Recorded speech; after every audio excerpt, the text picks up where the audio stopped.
Welcome back, Spartans. This is JAG, aka Leonidas. On today's video, we're going to be covering the top 7 decks in Clash Royale post-update. Now, there are other top decks, but these are 7 of the most widespread, proven decks among top players. As always, a couple things before we start. Every Tuesday, I release a new Clash Royale video, so don't forget to sub so you can follow those. Every Thursday, I'm releasing a new COD Mobile or Warzone video, so keep an eye out for those as well. Before we start and look at the decks, I wanted a notable mention to go out to the Healer Elixir Golem variations and the Sparky decks. Update-wise, we had a lot of cards get modifications. In fact, 11 of them did. Now we're going to take a look at these and kind of cover them before we actually get into the deck, so you can kind of get an idea why I picked what decks for what reasons. Now, the first one is Tornado. You're going to see the duration is minus 50%, pull strength is plus 100%, and the damage per second is up plus 100%. So less time that it's working, but more damage and more pull. Now, this is also going to be big changes that damages buildings. Royal Delivery is going to get an increase in damage. Battle Healers dropping on hit points. That's why I didn't really include the Elixir Golem decks, but they do work well still. Baby Dragon, hit points is dropping minus 8%. Magic Archer, you're going to get an increase by 1. Hit points minus 10%. Mini P.E.K.K.A is going to just get a reduction in its range. I mean, I was operating under short anyways whenever I use it. Earthquake is a huge one. It's going to be getting plus 11% damage, but building damage is minus 25%, which is going to be quite a bit of a nerf on it, in my opinion at least. Goblin Cage, you're going to actually be seeing damage go up 6%. And so that hopefully get a little more usage as well. Goblin Hut's going down hit points. That was pretty popular last season. Hit points for Furnace is also decreased by 16. And your Barb Hut is also increased by 20%.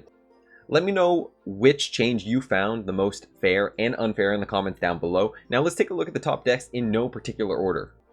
The first top deck we have here is the classic Expo 2.9. This deck was already popular and effective prior to the update, but with the nerf on Earthquake for buildings, this is going to make it that much stronger. The second top deck we have is the classic Hog Cycle 2.6. So like Expo 2.9, this deck has a cult following, and for good reason. It has a fast cycle, it's hard to stop, and with the nerf on Earthquake, this should become that much stronger.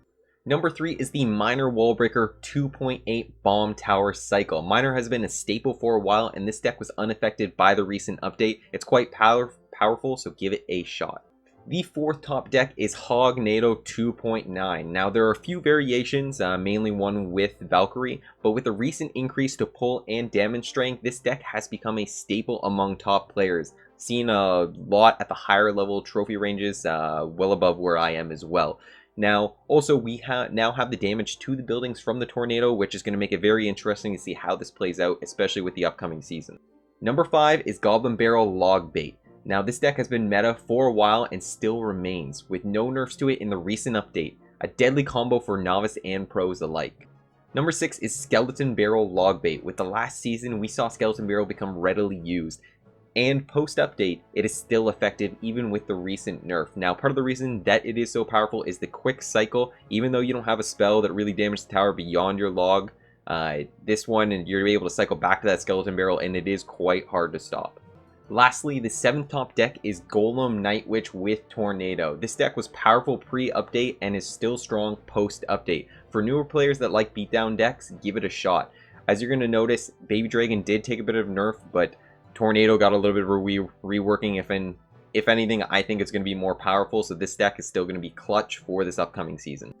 That's the end of this video. Thanks everyone for watching. Don't forget to hit that subscribe button, that bell notification, and like the video. Let me know which of the 7 decks you like most in the comments down below. This is JAG signing off. I'll catch you in the next video. Peace out.